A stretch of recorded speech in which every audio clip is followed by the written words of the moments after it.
Class 7 NCERT exercise 4.1 देख रहे हैं।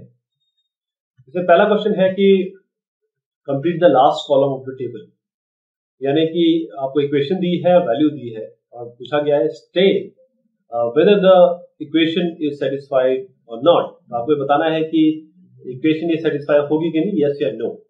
तो x + 3 = 0, क्या x 3 होगा? अगर x 3 होगा तो देखिए किस तरीके से बनेगा ये। अगर ये x 3 है तो 3 + 3 = 0 तो नहीं है, 6 होगा, इसीलिए इसका उत्तर नो है, नॉट। अच्छा, x + 3 = 0, x = 0। अगेन यहाँ पर हम x को अगर 0 पुट करते हैं सेकंड वाले में तो 3 = 0 तो नहीं होता, 0 और 3 अलग अलग है, ये भी सेटिस्फाई नहीं होगा, नो। तीसरा देखते हैं x + 3 = 0। अगर x - 3 है तो क्या करेंगे, यहाँ पर हम x को -3 रख के देखते हैं, यहाँ पर -3 हो जाएगा और +3 = 0। हाँ, ये ठीक है, 3 - 3 या -3 + 3 ये 0 होता है, ये और इक्वेशन यहाँ पर सेटिस्फाई कर जाएगी। यस, यहाँ पर यस लिखेंगे आप। x - 7 = 1, अगर x की जगह 7 लिखेंगे तो क्या होगा, 7 - 7, 7 - 7 तो 0 होता है, 1 तो होता नहीं है, तो यहाँ पर नो आएगा। यहाँ पर क्या करेंगे, x - 7 = 0, अगर x 8 रखते हैं, जैसे वैल्यू x 8 बताई गई है, तो 8 - 7 रखेंगे तो हाँ ये 1 आएगा। 5x = 25 लिखते हैं तो x क्या आएगा, देखिए इसको मैं इससे बताता हूँ। तो देखिए 5x = 25, यानी x कितना हुआ, 25/5, x हुआ 25/5, यानी कि 5 × 5 = 25। तो x = 5, अगर 5 लिखेंगे तो 5 × 5 ये वाला, हम ये वाला देख रहे हैं। x = क्या होगा, 25/5, 5, तो x 0 नहीं होगा, लेकिन 7th वाले में ये दिया हुआ है, सेम चीज है, x = 25, जहां पर x 5 दिया है तो यहाँ पर यस लिखेंगे, यहाँ नो लिखेंगे, यहाँ यस लिखेंगे। और 5x = 25, क्योंकि हर बार में देखिए तीनों तो ट्रू नहीं हो सकते, एक ही ट्रू हो सकता है इसमें, जो कि हमने यहाँ से निकाल लिया 7, तो ये भी अनट्रू है। x - 5 लिखेंगे तो यहाँ पर आपको -25 मिलेगा। अब यहाँ पर आइए 8th वाले में m/3 = 2, तो m की जगह अगर -6 लिखेंगे तो क्या आएगा, m की जगह -6 लिखेंगे तो 3 2 -6, 3 2 6, लेकिन यहाँ पर 2 दिया है, -2 नहीं दिया हुआ, तो ये नो, इसका उत्तर आपका नो। और यहाँ पर क्या करेंगे, m अगर 0 दिया हुआ है तो m अगर 0 है तो कोई भी, जब भी न्यूमरेटर 0 होता है तो जो वैल्यू आती है वो 0 आती है, जबकि यहाँ पर वैल्यू 2 दी गई है। अगर m को 0 पुट करेंगे 0/3 दैट इज 0, 2 नहीं होता, तो ये नो लिखिए। अगले वाले में m/3 = 2, m की जगह यहाँ पर 6 बोला गया है, m की जगह 6 रखेंगे तो क्या होगा, 3 2 6 2, ये बिल्कुल सही है, ये आपका सही है। नेक्स्ट क्वेश्चन में आते हैं। यहाँ पर है check whether the value given in the bracket is a solution to the given equation और नॉट। क्या ये सॉल्यूशन है कि नहीं जो ब्रैकेट में दी है। तो n की जगह 1 रख के देखते हैं, n की जगह 1 रखें। यहाँ पर देखिए सबसे पहले n की जगह 1 रखेंगे लेफ्ट हैंड साइड पे, बाएं हाथ में, n + 5 बाएं हाथ में, इज इक्वल टू के बाद 19 है जो हम दाएं हाथ पे, तो n + 5, यानी n को 1 रखेंगे तो क्या होगा, 1 + 5, ये क्या होगा, 1 + 5 क्या बनाएगा, 1 + 5 is 6, लेकिन यहाँ तो 19 बोला गया है, तो इसलिए n = 1 is not the solution, क्योंकि ये अगर यहाँ पर जो भी वैल्यू डालते वो 9 और 5 से ऐड करते तो 19 आता, तो जरूर बोलते हैं हाँ ये ठीक है। तो n कितना होना चाहिए था यहाँ पर, कम से कम ये n 14 होना चाहिए, 14 + 5 is 19। बी में आते हैं 7n + 5 = 90, देखिए 7n + 5 = 90, n की जगह -2 रखिए लेफ्ट हैंड साइड में, लेफ्ट हैंड साइड ये होता है बाएं हाथ वाला, 7n + 5, यहाँ पर n को 2 रख के देखिए -2, आपको क्या आएगा, 7 2 14, माइनस में 14, -14 + 5, -14 + 5 क्या आएगा आपका, -9। तो अगेन यहाँ पर दाएं हाथ में 19 है, जबकि यहाँ हमको 7n + 5 अगर n को -2 रखें तो -9 दिखा रहा है, तो ये LHS is not equal to RHS, तो ये सॉल्यूशन नहीं हुआ। सॉल्यूशन तभी होगा जब ये दोनों साइड इक्वल हो जाएंगे। तो सी में आते हैं 7n + 5, 7n + 5 = 19, n = 2 रखिए, यहाँ पर 7 2 14 + 5, हाँ यहाँ पर बिल्कुल ठीक आ रहा है, 7 2 14, 14 + 5 is 19, तो 14 + 5 is 19, तो LHS और RHS बराबर आ रहा है। इस वाले में देखते हैं p को 1 रख के 4p - 3 = 13, तो p की जगह 1 रखे तो 4 - 3 बनेगा, 4 - 3 क्या होता है, केवल 1, क्योंकि दाएं हाथ पे राइट हैंड साइड में क्या है 13, तो ये p जो 1 जो है वो सोल्यूशन नहीं है। जब ये वैल्यू रखे, अगर ये दोनों साइड इक्वल आ जाए तभी ये सोल्यूशन होगा। p इक्वल -4 रखेंगे तो p की जगह -4 रखेंगे तो -4 इंटू -4 कितना होगा, मतलब 4 इंटू -4 कितना होता है -16, ये -16 आ गया। बाद में -3 है, दोनों को जोड़ेंगे साइन माइनस ही रहेगा, तो 16 प्लस 3 -90, तो यहाँ पर 13 आ रहा है, तो इसका मतलब LHS is not equal to RHS, so p equal to -4 is not the solution. इस क्वेश्चन में आए, इस पार्ट में, सब पार्ट में, इस क्वेश्चन के 4p - 3 is equal to 13, p equal to 0, p equal to 0 रखते हैं, किसी भी नंबर का 0 से मल्टीप्लिकेशन होता है तो 0 हो जाता है, 4p 0 हो गया। यहाँ पर एक्चुअली -3 आएगा, -3 ये तो 13 के बराबर नहीं है, तो p equal to 0 is not the solution of the given equation. अगले क्वेश्चन में आ गए, solve the following equations by trial and error method. Trial and error method क्या होता है कि हम ट्राई करते रहते हैं और बार बार एरर आती रहती है, लेकिन कोई एक ऐसा समय आएगा जब एरर नहीं आएगी। जैसे 5p + 2 = 17 है, तो कोई भी वैल्यू रखिए, ट्रायल एंड एरर में कोई भी वैल्यू आप रख सकते हैं। जैसे p = -3 था, क्या है इसमें 5 × -3, मतलब इस p की जगह -3 रिप्लेस करेंगे आप, तो 5 × -3 + 2 कितना गया, -5 × 15, -15 + 2 यानी कि -13, -13 तो 17 के बराबर नहीं है। तो आपको ट्रायल एरर में ये करना है कि यहाँ पर वैल्यू पुट करते रहना है, ताकि ये जो वैल्यू है p रखने के बाद 17 आ जाए। तो देखिए अलग अलग वैल्यूज रखी गई है इसमें, लेकिन अगर हम यहाँ पर ये सब ट्रायल एरर करेंगे आप, लेकिन यहाँ पर जैसे आप ये वैल्यू रखेंगे p = 3, तो 5 × 3 = 15, p = 3 रखेंगे, 5 × 3 तो 15 हो जाएगा, 15 + 2 क्या हो जाएगा 17, और यही हमें चाहिए था। तो आखिर में देखिए p = 3 रखते ही 17 आ जाएगा। बाकी सब ट्रायल एंड एरर है, तो कोई भी वैल्यू रखते रहिए, किसी न किसी पॉइंट पे आप उसके करीब पहुंचेंगे और यहाँ पर वैल्यू मिल जाएगी।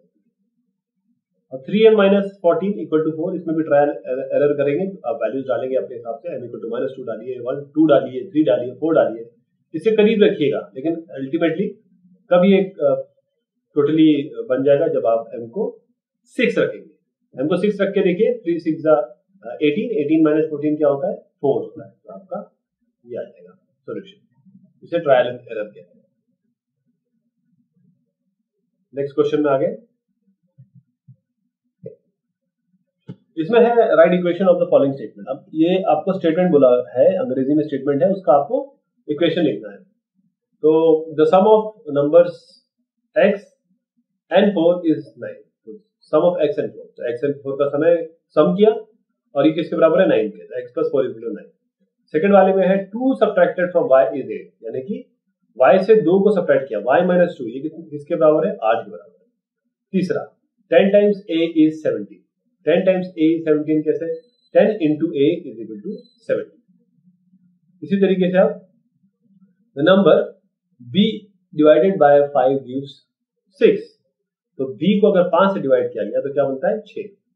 3/4 of t is 15, मतलब 3/4, 3/4 of t is 50, और 7 times m + 7 gets you 77, तो 7 × m, ये 7 times m हो गया, और उसमें अगर 7 जोड़ दें मतलब +7 वो आपको क्या देता है 77।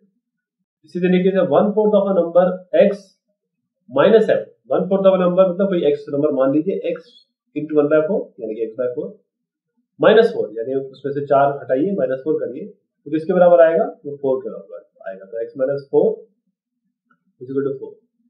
अब इसमें आएंगे, if you take away 6 from 6 times y you get 60, तो y का 6 टाइम्स यानी कि 6y, उससे अगर आप 6 हटाएंगे, 6y - 6 तो क्या आएगा 60 आएगा। If you add 3 to 1/3 of z you get 30, यानी z का 1/3 यानी z × 1/3 तो z/3, इसका इस पे ऐड करेंगे 3 को तो क्या आएगा 30, ये बोला गया है।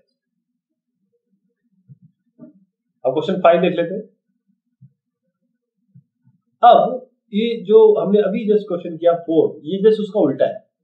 तो इस उल्टे में क्या कहा गया है कि पहले वाले में क्या था कि आपको स्टेटमेंट दिया गया, आपको एक्सप्रेशन बनाना है, और यहाँ पर क्या है, आपके पास स्टेटमेंट है और ये इक्वेशन है, अब आपको स्टेटमेंट बनानी है। तो p plus 4 is equal to 15, यानी कि कैसे लिखेंगे, the sum of p and 4 is 15, ये हो गया। सेकंड वाले में क्या होगा, सर 7 जब m से माइनस किया जाएगा, 7 नंबर जब m से माइनस किया जाएगा तो 7 मिलेगा, यानी कि 7 subtracted from m gives 3। Third वाले में आते हैं, 2m इज इक्वल टू 7, यानी 2 टाइम्स ऑफ m इज 7, तो 2 टाइम्स m इज 7। फोर्थ वाले में आते हैं, m by 5 is equal to 3, यानी कि m divided by 5 will give answer as 3, the number m divided by 5 gives 3। Fifth में आते हैं, 3m by 5 is equal to 6, यानी 3/5 of m is 6, तो 3/5 of a number m is 6। 6 में आते हैं, तो यहाँ पर है 3p plus 4 is equal to 25, यानी 3 times p में अगर 4 को ऐड किया जाएगा, यानी 3 times p plus 4 is equal to 25।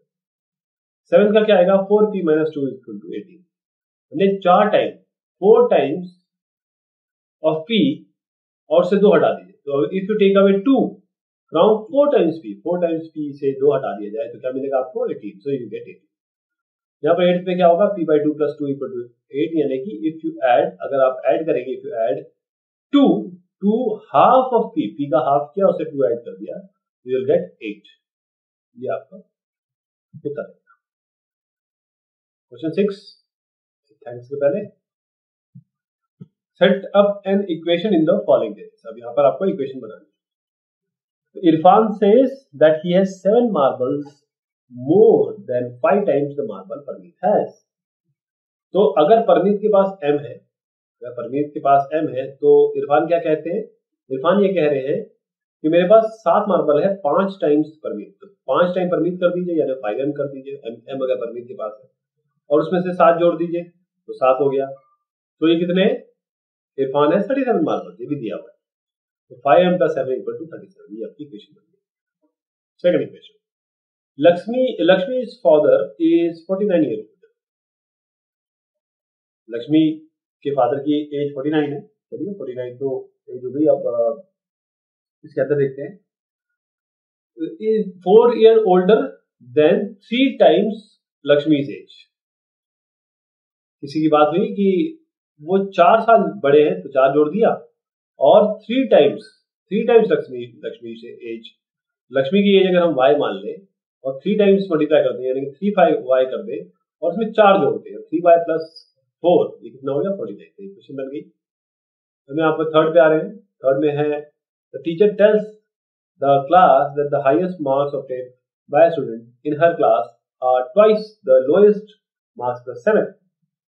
तो हाईएस्ट मार्क्स कितने बने हैं, आपने क्या किया, लोएस्ट स्कोर को L ले लिया, तो लोएस्ट स्कोर L है, तो इनका ये कहना है कि लोएस्ट स्क्वायर को 2 से मल्टीप्लाई करिए, twice the lowest square score, और उसमें से 7 जोड़ दीजिए, तो 2L plus 7, ये कितना है, हाईएस्ट स्क्वायर, और वो कितना है 87, 2L plus 7 equal to 87। अब यहाँ पर फोर्थ पे आते हैं, यहाँ पे है if in an isosceles triangle. Isosceles triangle क्या होता है, जिसके 2 साइड इक्वल होते हैं। तो आइसोसेलेस ट्रायंगल में the vertex angle is twice either base angle, twice base angle. तो हम क्या करेंगे, अब तीनों जो एंगल होते हैं वो उनका क्या होता है, सम 180 डिग्री, और क्योंकि 2 साइड इक्वल है, आइसोसेलेस ट्रायंगल कुछ इस तरीके से होता है, और इसके ये दोनों साइड इक्वल होते हैं। तो अगर ये एंगल B है तो ये भी एंगल B है, दो साइड इक्वल है, तो उसके अपोजिट एंगल भी इक्वल होगा, तो 2 साइड आपके B हो गए। तो इनका ये कहना है कि अगर ये एंगल आपका बेस एंगल है, तो वर्टेक्स एंगल क्या होगा, 2B, BB 2B, इनका ये कहना है। इस क्वेश्चन में किया है, isosceles triangle, vertex angle is twice